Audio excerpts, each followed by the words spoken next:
We are now recording.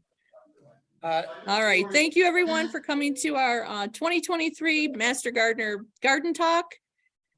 And you have a got it button. a Can I got get it rid of button. that? Yeah. Okay. Hey, that's better. Did that take it? Okay, I took it away from everybody. All right. So today Connie Boyd will be doing our 2 English Gardens of Renown. And I'm just going to turn it over to Connie and mute myself. Okay. Welcome, everybody. I had to preface this with, this was a few years ago. I actually had the chance to travel. I've been to England before, but this was from a trip in September 2019 with my husband to England. And first thing you may think is, why September? Why not the middle of summer? Well, number of reasons. One, I like to be home in the summer. That's when my garden is in full blossom. I want to be there to be able to tend it. Also, I think I can say it aloud. My husband is very frugal. He likes to travel off season. Notice I didn't say cheap. I said frugal. And so September is off season. So really you can get much better deals in terms of airfare accommodations. The other thing is that at least in 2019, I hope it's still that way today, England is a lot more temperate than Western New York. So September, you're still finding a number of things in full blossom. It's still very lush. So it is not a bad time to travel. And probably the best thing about it is not as crowded because it's off season. So there are times you can wander into these gardens and you're alone. And I like to make believe then it's all mine and I don't have to share it with anybody. So I'd like to start actually in the Cotswolds. We were a week in the Cotswolds and we went to Hidcote Manor and Garden. So that's the one on the left. And this is a map of England just to show you where the Cotswolds lie. It's in an area called Bartram. And Cotswolds Manor was actually purchased. I'm going to bring up the map. Oh, and Jan, it's saying no. There we go. I just need more forceful fingers here. There is a drawing going around. I think it's just as hard to see as this one, but I just wanted to show you the scope of this. Hidcote Manor is actually a 17th century manor and 10.5 acres of land. And it was purchased in 1907 by a man named Major Lawrence Johnston. And actually he purchased it with his mother, who he lived with. And there were no gardens there, just the manor house. So he started to create the gardens. So actually the existence of the gardens is due to Major Johnston. He was a horticulturalist, but more importantly, he was a plant collector. And again, in England, that turn of the century, very popular to have exotic and tropical plants. Everybody was doing these world expeditions, and that was Johnston. He went to South Africa, he went to China, he went to the Alps, he went everywhere where he could collect plants that were not common to England and to cultivate them and grow them here at Hidcote. And so the garden development went from 1907 on purchase of the property right up until about 1938. So he continued to add to this garden. In 1948, he gifted it to the National Trust that now continues to have ownership of it. And if you think maybe it was because he was destitute and things went poorly for him, I can assure you it didn't. He simply wanted to retire to the Riviera for the rest of his life. So he had means. One of the things that is just most special about Hidcote, it is in arts and crafts style. So if you notice on this drawing, bottom you see in the middle that you see these building structures. That's where the manor is. And arts and crafts style means that every garden is a separate room. So the ones closest to the manor are the smallest and most structured rooms. As you move further out from the manor, things get a little less formal, a little larger. And the idea was that by the time you get to the boundaries of the property, it blends with the surrounding countryside. So that's what the style is all about with arts and crafts style. Now, because Johnston was a plant collector, he went to many places, cultivated plants that maybe were new to England or not as popular. So there are plants even to this day at Hidcote and available that bear the Hidcote name that are attributed to him. And probably the most famous is Hidcote lavenders. And they do grow them at Hidcote. You can buy products made from Hidcote lavender. You have the very traditional purple. It is an English lavender, very compact and fragrant, but there's also Hidcote pink and Hidcote white. But it's not just lavender. All types of flowers bear the Hidcote name. I'm just going to show you a few of them. One is this dianthus, Hidcote red. There's also a St. John's wort. And there is a dogtooth violet that bears the Hidcote name, but it's not just Hidcote that's attached to these plants that were cultivated by Johnston. There are a number of plants that also bear his name. So I have one example here, the Lawrence Johnston rose, which is a climbing yellow rose. So again, a number of the plants you find at Hidcote, he cultivated, and now actually you can find in other gardens.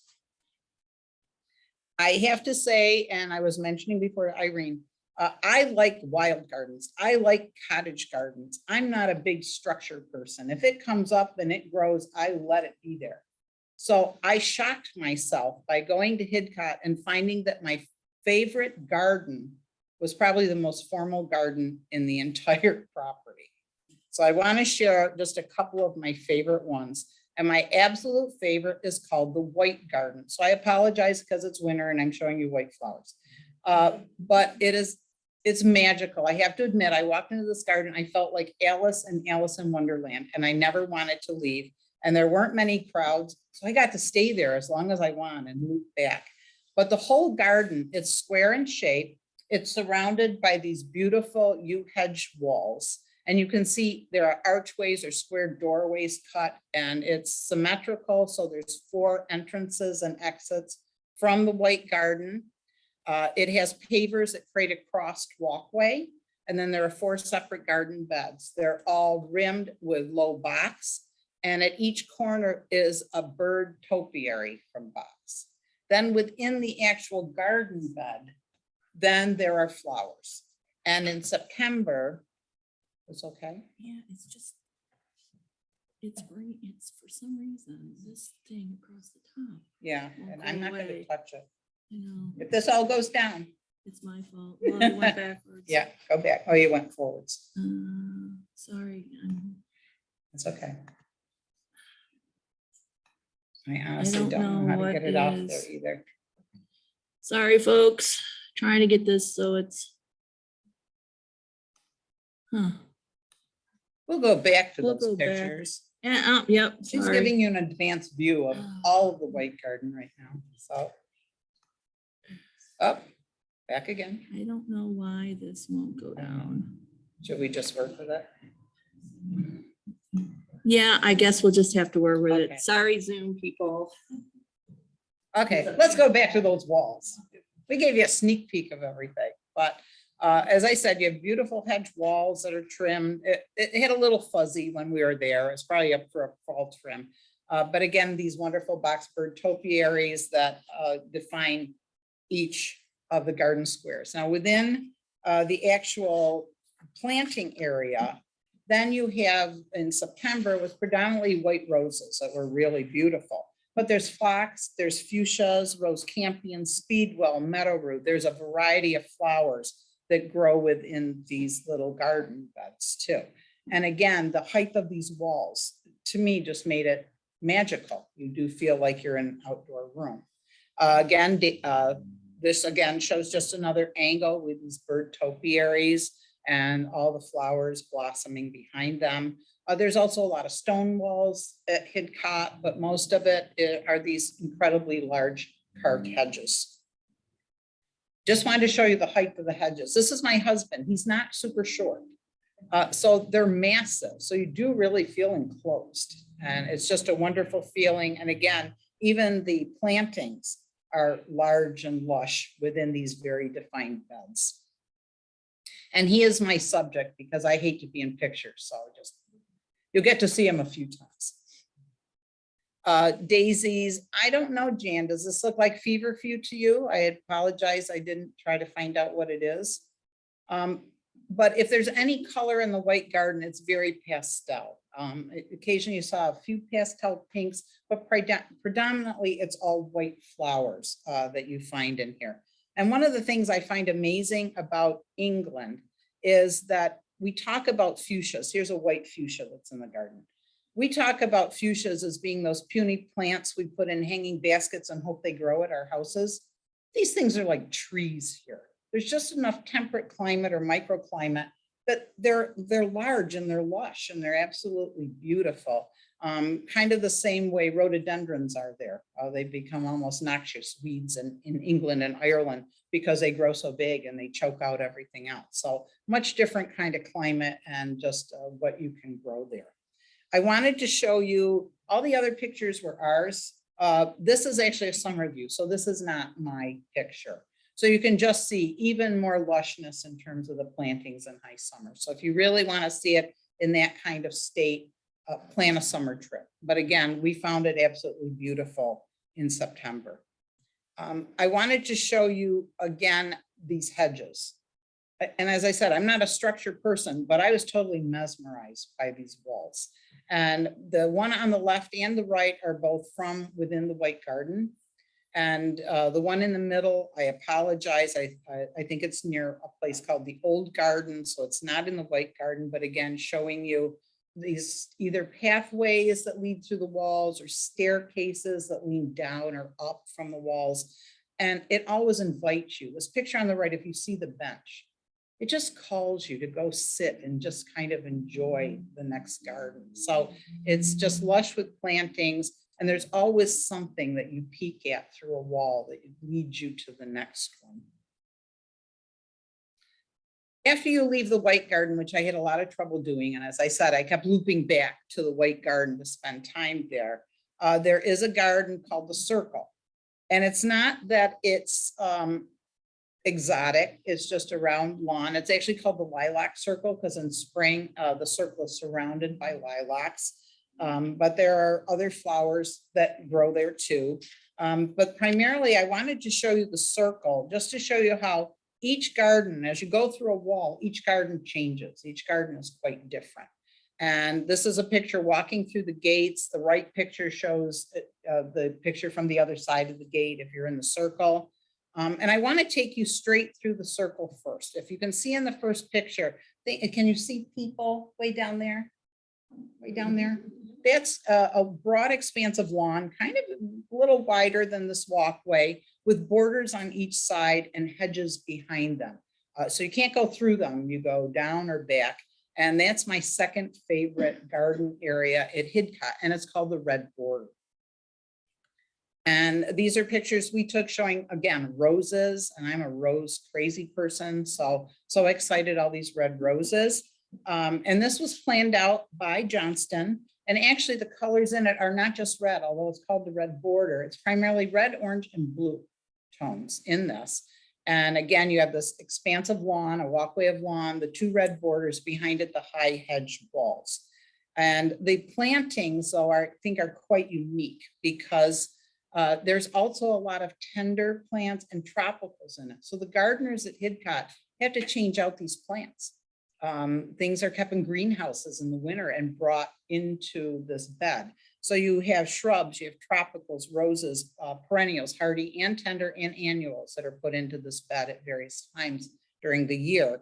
And they have red bananas, cannas, dahlias, salvia, sage, geraniums, sedum, hazel. There's just a variety of plantings on these two borders, these two border walls. Again, I apologize. During the day, it got a little dark. So some of these may be a little darker. I think they actually look, oh, they look so much brighter there. I need to take the screen home to view these. At the end of this long border, there are red brick gazebos. So the picture on the left just shows one of them, but there are red brick gazebos on either side of a staircase. The next garden is raised to be level with those gazebos. And the picture on the right, I just wanted to show you again that, you know, certainly orange plants also were available there with the reds and the blues. But again, very lush plantings, really unique combinations of plants. I did throw in, not my picture. This is a summer picture. This is probably a professional photographer picture.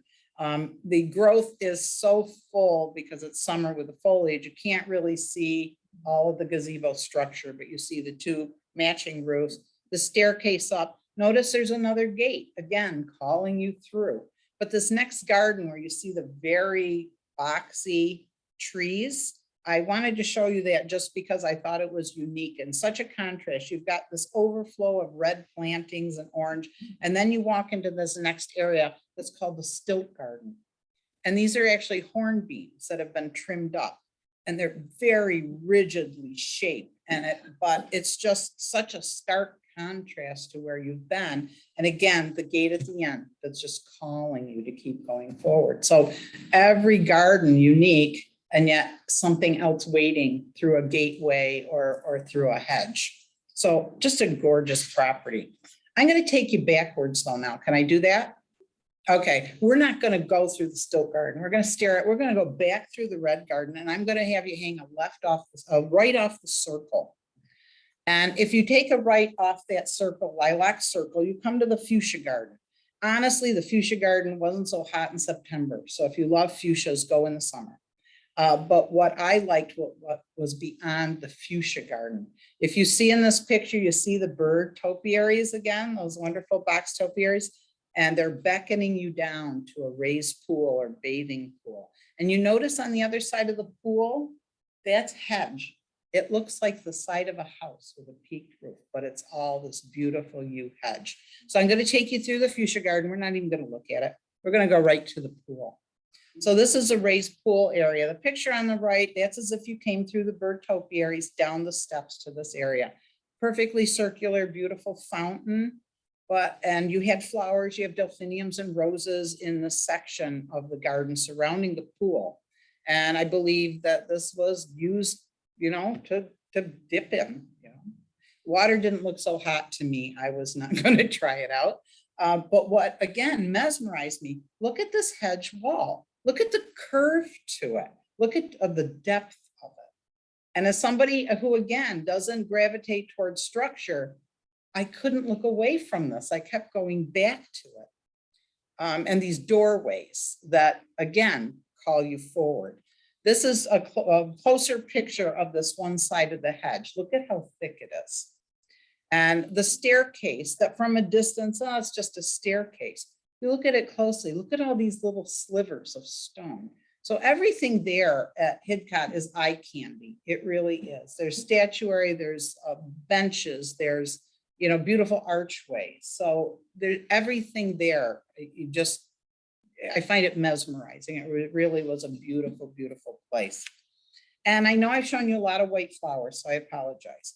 I assure you, there is color at Hidcote in September. And so just some of the array of the color that you will find there. So they have many more gardens too. They have one called Mrs. Rinthrop's garden that was a tribute to his mother, and it's all Mediterranean plants. They have long pasture ways that are more tree dominant.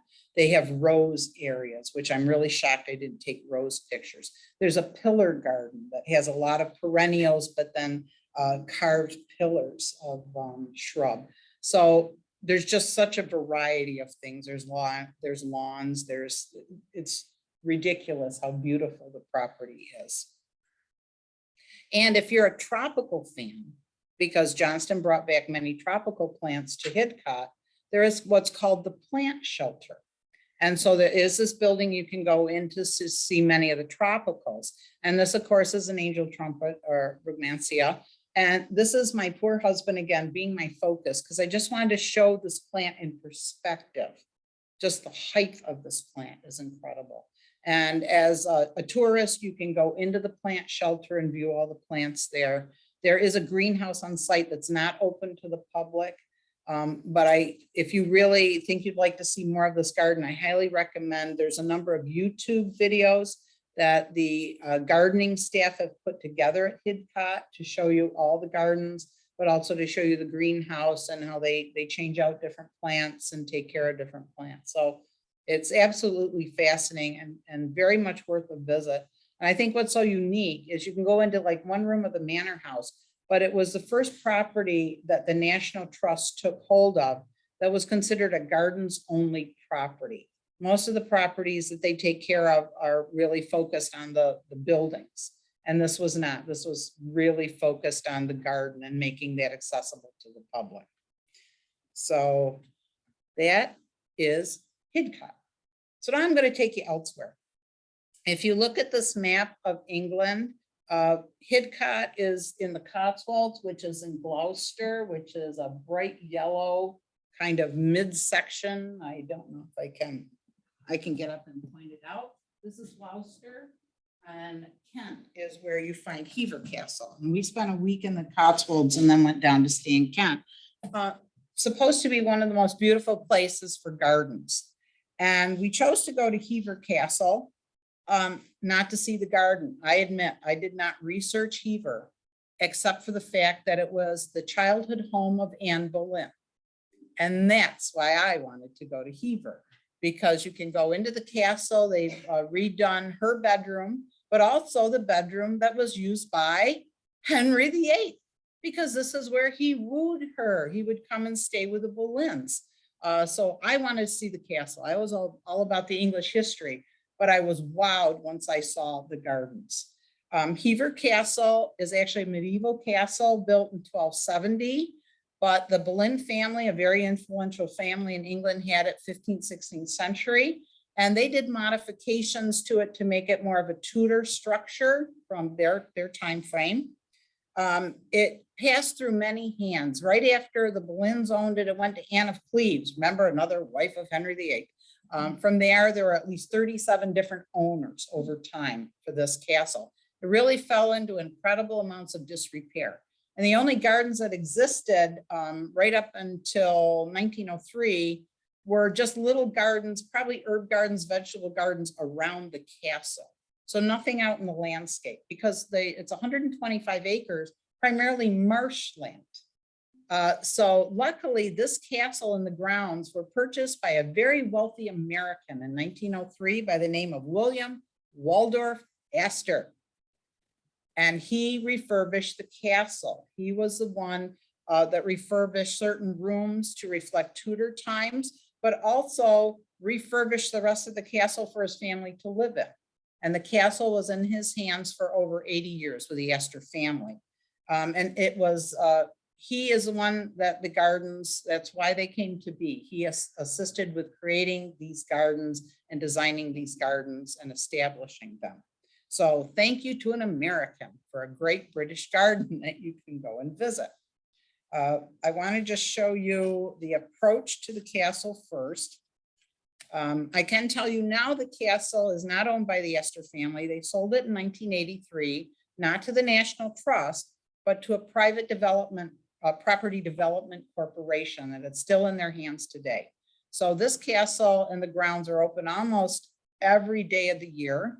It can be for wedding venues. You can stay on the grounds. There are all sorts of activities always happening at the castle. So I assume it's a heavy duty profit making entity right now for them. But one of the great things is as you enter the castle grounds, you walk through kind of walkways and over a little bridge, and then you see the castle in the distance, and you see this walkway leading up to the castle. And surprise, there's topiaries on each side. I'm a sucker for topiaries. I instantaneously loved this area. And again, some were very realistic, carved like animals. Others were more abstract, but both sides of the walkway are lined with these beautiful carved topiaries. So I was mesmerized already. I went into the castle, of course, but then I had to tour all the grounds. Not all 125 acres, way too much. Just the front of the castle, even in fall, it's lovely because all these vines turn brilliant red.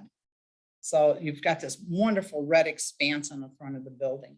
I think you can see off to the left, there's some building structures that look more Tudor influenced. I don't know if those are original. I think those were built so people can stay there and they can charge them a lot. So, but again, it's a place where you can stay on site if you want to. The primary time the garden was laid out was from 1904 to 1908. So, you know, a number of years to plan this out, to create this. The gardens closest to the castle and near the moat are what you might think of typical gardens in a Tudor garden. And one of the things that's a big draw to people is this yew mace. Now, I have to admit, it was not very crowded the day we were there. You really many times felt like you were alone on the property. However, there were some really rowdy people in the middle of this maze. So my husband and I opted out of going through it because we had already gone through 2 other ones at other times on this trip. So we just admired it from the outside. Again, this is not my photo, but what a lovely maze to go through. And again, something traditional to the time. Even more traditional on the property close to the castle, they have a knot garden. And one of the probably most famous things that people go to see is this golden yew chess set that's on the property and carved to perfection. And again, for somebody who doesn't like structure, I just, hung out here admiring this. What artistry to create this. As you get further away from the castle, then you get larger garden areas, a lot more majestic type of gardens. And one of the ones I want to show you is called the Italian Garden. It actually covers 4 acres at this property. And what you're looking at is a wall. It's called a Pompeian wall. It's just one walkway down. So you actually have 2 walkways. You have this Pompeian wall on one side, you have a pergola on the other. In the center is a large expanse of lawn. And if you keep going down either pathway, you come to a loggia and a fountain and a 38-acre lake you can look at out over the railing. So again, it just beautiful laid out property. The Pompeian wall Astor had built because he collected Italian sculpture, don't we all, right? But he wanted a place to display it. And so a Pompeian wall has bays. So he was able to put his the different sculptures within this wall for display. But if you notice these pictures, it's the same area. Again, tropicals, a lot of lush plantings also surrounding the wall amidst all the statuary that's there. And this is actually on the north side. The south side, beyond this lawn expanse, again, another walkway with the pergola. So growing down that line were shade-loving plants and ones that liked more moisture. So again, very different plantings on either side, all leading though to this wonderful fountain area. And here it is. My pictures don't do it justice. I apologize. I blame my husband, he took them. But you have this gorgeous structure. In the summer, they have tables there. You can dine out in that area. And this wonderful fountain and the little pool. And then you've got a 38-acre lake. And you can walk around all those areas too, if you choose to do some of the trails there. So pretty area, but I have to admit my favorite was the rose garden.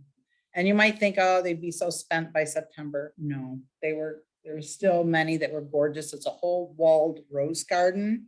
It is over 5,000 roses in the rose garden, and they're planted in blocks of color. And what I love most is I love David Austin roses. I'm just totally enamored. He was a grower who took old rose qualities, blended them with disease resistance. So you have roses that look like old roses and smell like old roses, but are much more durable than an actual old rose. So many of those were on the property. They're pretty distinctive in terms of what they look like. But just to show you some of the colors, I mean, you have the pale yellows, you have almost lavenders, you have pinks, oranges and yellows, gorgeous, gorgeous flowers. And there is even an Hever Castle rose that is within the rose garden. But before I show that to you, this was my favorite rose on the whole property. And I don't know what it is, but I'm sure it's a David Austin rose. So I'm going to go by that. And if you go there and you find out it isn't, don't tell me, because I want to believe it, because they are these beautiful cupped roses, just lush and beautifully scented. Here's the Hever rose. The Hever Castle rose was launched by Dame Judy Dench in 2011. The man on the left was John Guthrie, the chair of the Property Development Corps. I apologize, I do not know who the woman on the right is. But John Guthrie, again, governs the property and takes care of the property. So here's the Hever Castle rose. It's a floribunda. It grows 4 to 5 feet tall. and is lovely scented and within the walled rose garden. Now there is an Anne Boleyn rose also on the property, but that is not in the rose garden. It's closer to the Tudor garden, closer to the castle. And this is, yay, a David Austin rose introduced in 1999, and it's a shrub rose, scented shrub rose. So that is the rose garden. And I have to admit, another favorite area is something I never thought that I would be wowed with, because I always thought dahlias were just too much work. And then I get to Hever in September, and it is prime time for the dahlias. There are over 400 dahlias in this one walkway. So this is just part of a garden, but this is the wall with all the dahlias. And I put my husband in there to show you just the height differential. And they were all just gorgeous, absolutely gorgeous. I swear it was prime time. Just the shapes and the color all fully in blossom, just lovely. And I have to admit, I came home and now I try to grow dahlias. I just had to try. Look at the colors. I mean, they're just gorgeous. And I do have to say that when I travel, I always seek out gardens, I seek out castles, but I get homesick for my animals. So I seek animals out at the property. So I have to close with the fact that you can see animals at both places. If you go to Hidcote, there's sheep grazing through the grounds and chickens running everywhere. I love chickens. And if you go to Hever, you can feed the swans and the ducks. So even more points to Hever for allowing you to buy food for the critters. So that's my program. So I hope it put a little color in a cold February day. So any questions you might have, here's some of my references just for some of the history.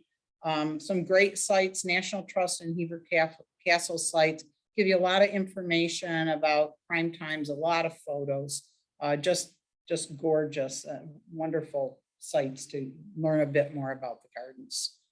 Yeah, I have a question. Yes. About you said it was mostly marsh. It was marshland, so Did they have to fill in? I would assume so. To get these. Yeah. I would think so, because you couldn't grow in marshland. And that's why I think it was a 4-year period for that, even the construction planning components of it. So I think it was a work in progress for years, probably. Did they have a wetland garden? No, not to my knowledge. No, there were a lot of walks. You could go on walks through wooded areas and fielded areas. We didn't go those routes. So there were a lot more gardens there to see too that had varied terrain and plantings. So there might have been something way on the edges, but we didn't look for it. I'd like to stay in the cultivated zones. I really do. Other questions? Yes. Did they have their dahlias staked because they were really tough? Do you know if they had them staked or tied? You know, honestly, I didn't look for that. I don't remember seeing stakes on them. There could have been. Yes. How large acreage was Hidcote was 10.5 acres. Where Hever, you've got 125 acres, but that's not all developed garden. There's a lot of that are walkways, trails, kind of open field areas, wooded areas. And you mentioned with the National Trust has Hidcote? Yeah, they acquired that when he decided to move to the Riviera. So he gifted it to the National Trust in 1948. How many gardeners take that? You know, I don't know. I don't, but it's gotta be incredible because seeing just the greenhouses, you can't go into the greenhouses, but they're massive, absolutely massive. And they do have a vegetable garden there too. We did talk to one gardener as we were going through a vegetable garden on the property. It's over to the right of the manor. There's a rose walk. There's other gardens over there. And there's a large vegetable garden, and they grow cutting flowers and that type of thing in it too. So we saw at least one gardener, but I'm sure there's like 25,000 more there that take care of it. And when I looked at, if you go online, you watch some of the YouTubes, the head gardener presents a lot of these and talks about it. And you can see just how labor intensive some of this is, because a lot of the plants are tender. They can't be left out even in English weather. And so they grow a lot, and they go through and pull out annuals when they are spent. And so there's always something going on there. And just the trimmings to keep those hedges and the topi area looking so beautiful. But it's lovely. I encourage you all to go to both of them and more. Yes. You've seen it. What did it smell like? The roses were incredible. I mean, I'm just a rose. That's why I have rose glasses. Just incredible scents, you know, and that, like I said, in September, the roses really dominated. But I can't imagine seeing it at different times of years. It would be lovely because you've got, like at Hidcote, that lilac circle. Could you imagine being in that circle with all the lilacs in blossom? So I just think every part of the garden featured something different. We went through Mrs. Winthrop's garden, but we didn't take pictures of it, but I know that was all Mediterranean plants. And then, you know, they have herb gardens on property. So I think it's kind of, could be overwhelming, I think. But like I said, for us, primarily it was roses and smelling box, which my husband hates. So he tends to avoid the boxwood. He really hates boxwood, and yet it's everywhere. So he endured. He thought it was beautiful, but he tried to like plug his nose. No. Jan. We have one on the chat, so do you know if, what growing zone that would have been the equivalent to for the United States? I No. wanna say 7. I think I Yeah. heard before, like Southern England is. And they you- do not get yeah. snow very often. Well, you also get microclimates, you know, so we've always been shocked that we go to England and Ireland and there's palm trees everywhere. And they don't bag them up and put them away in the winter. It's just they get some cold, but they don't have the extremes we have. And if they're along the water, it tends to be warmer too. So the fact that they don't have to pull these palm trees, they don't have to pull all the tropicals. And again, things are blossoming longer, which is nice because you can go in the fall and still see the flowers. I'd love a palm tree, but I have no place to store it in the winter, so I can't have one. Yes. Since you went in September, did they have, mum gardens? I didn't see any. I don't honestly remember seeing any just devoted to mums. Yes. How long did it take you to go through each of the gardens? I know you know. You could probably go through in an hour, but we stayed like the whole day. Yeah. I think it depends on how long you want to linger. And certainly 125 acres, I think you could have booked in for a week and you still wouldn't have seen everything at Hever. You know, we tend to spend, if we can, 3 or 4 hours someplace. The nice thing is they always seem to have a tea shop on site. So you can sit and have a scone and a cup of tea or a nice shortbread cookie. I do take pictures of those. I didn't include them. And they always seem to have a shop, a gift shop. I was really impressed. I think it was Hever Castle actually had a David Austin rose shop on site. But of course, there was no way to sneak it into my luggage, so I couldn't bring those home. But you know, it's kind of a whole experience. You can have lunch there, you can stay there as long as it's open. So if you go, I recommend just plan to spend hours because there's something to see. And I like to loop back. I'm not really good about just a once through. If I'm allowed to go back, then I rewalk it in a different pattern. And I just love it so much. We really enjoy these kind of excursions. And it was very nice, and I'm glad we did it before everything shut down. So it was good timing on our part. Other questions for Connie? Yes. I was wondering, how did you ever pick up to 3 locations and leave it at that? How did you do that? It was hard. We were there for 2 weeks. So it just depended, you know, each area we stayed in, we tried to scope out what was in the area. And then each one would be like a day trip, that type of thing. So You know, but sometimes we research, sometimes when we travel, we're very good about doing research ahead of times. And other times we just kind of get there and then we start asking people, what should we see here? Or we pick up the little books in the places we're staying. So we do both, and we've always been pretty successful, even stumbling upon really wonderful places. It makes it more of an adventure. Is there another question? Yeah. It was guided through the structures, but not into the gardens. You might be able to arrange something like that, but we didn't. We just basically wandered through. Some things are labeled within the gardens, some are not. But yeah, within the structures, they keep a real close watch on where you're going in there. I don't think they want you to pick up Anne Boleyn's hairbrush or, you know, take her diary or something like that. Yeah, that would be, well, they do have her letters. You can see some of her letters and stuff. So it is, it's really, really neat. Other questions? Again, I encourage you all to go. It's worth it. And if you get to go in high summer, again, you share those pictures with me because I'd like to see it at the height, but September is a great time to travel. It really is. Yes. What was the temperature you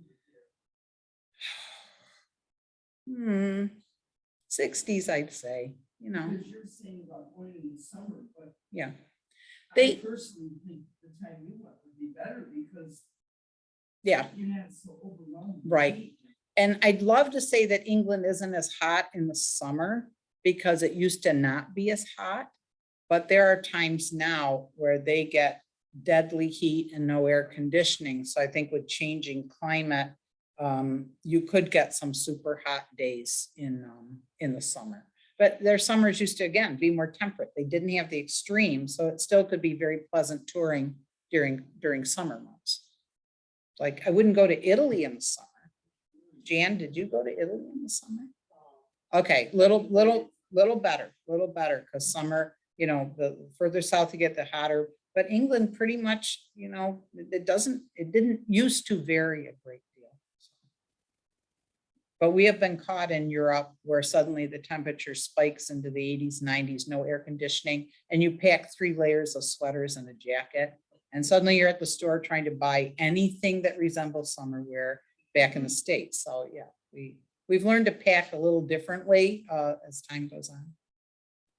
But I encourage you all to go. It's well worth it. Well worth seeing these. Yes. What are some more that you hope to be able To go to, oh, okay. I want to go to Alnwick, which has the largest poison garden. Could you spell that? Alnwick, ALNWICK. And there is a David Austin Alnwick rose. So if you want to get an Alnwick rose, I have one. Alnwick Garden, I believe, is Northern England. But one of the things about it, it's got a poison garden, a very large poison garden. And you can't touch anything in it because some are deadly even to touch. So that's kind of a draw. I'd like to go back to a place called Leven Hall, which we've been to years before, and they have one of the largest topiary gardens, but they're all whimsy. They're all like tipping. And it reminds me of Alice in Wonderland. So some really neat structures. It's still owned by a private family that opens it to the public, but there's a tea shop on site and you can spend a day. You can go through the hall or the castle, the manor, and also tour these gardens. The one thing, are any of you British television fans? Okay. Anybody used to watch Miss Marple? When Joan Hickson was Miss Marple? If you saw the episode Nemesis with Joan Hickson, Hidcote Garden is featured in it. It's part of her tour. So you will see her walking through the red border with her nephew, and you'll see her sitting and sleeping on a bench near the race pool, and you'll see parts of the White Garden. So yeah, I highly recommend Miss Marple if you want to visit Hidcote from your couch until the weather clears. Yes. What was the name of the actress? Joan Hickson. Hickson. It's Hickson. What time period would that? Oh gosh, anybody know 70s? Maybe 70s, 80s.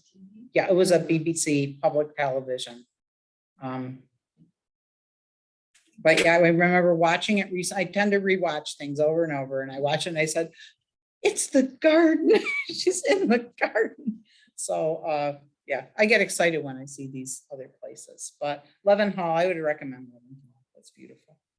Would Churchill or Alfred Hitchcock have had manners in their family? I would think so. I know there's a Churchill property, whether it's accessible, I don't know. But like I said, Anne Boleyn, it just drew me. It's like, oh, I gotta go there, gotta go there. And there's so many we don't even know about. And if you want castles, they're everywhere. But gorgeous gardens, yes.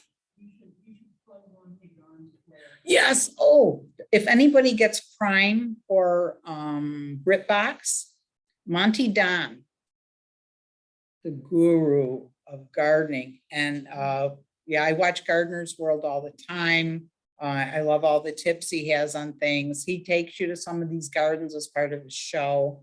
But he's just this, what did you say, Irene? What did you call him? The Bob Ross, Ross of gardening. Yeah, because he is just so mellow. He does all the grunt work in the garden, but if something fails, he goes, well, you know, we'll try again. And this just wasn't in the right spot. And there's just, I want to see him have a temper tantrum just once. And he never does. It's like this Zen existence that he has. And he's very eloquent. He's written a number of books, but just when he talks about gardening, you can just see the love he has for it. And it's, is he on Netflix? Oh, yeah.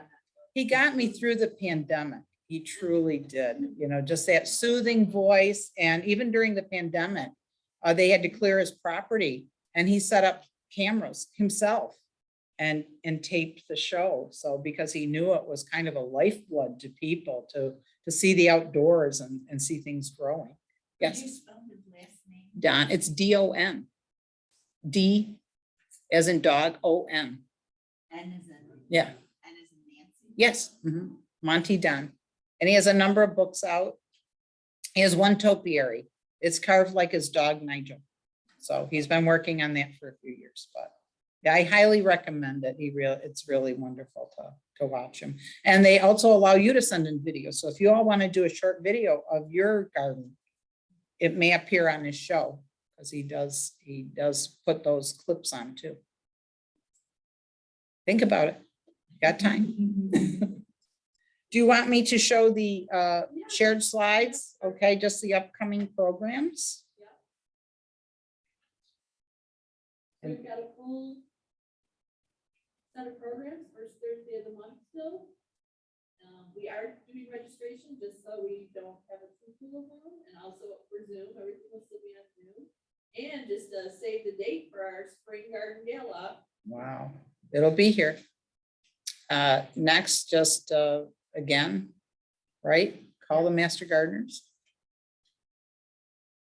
You want the next The one? gala date is May 20th, if you missed it. I'm sorry. Nope, I'm that's flipping okay. too I heard a quickly. question, so. Okay, and Yeah, and find us on Facebook. All of our garden talks, since we started doing them on Zoom, have been recorded. So if you go onto our YouTube page, you can find a link to our YouTube page on our website, or you can always email me and I can send it to you.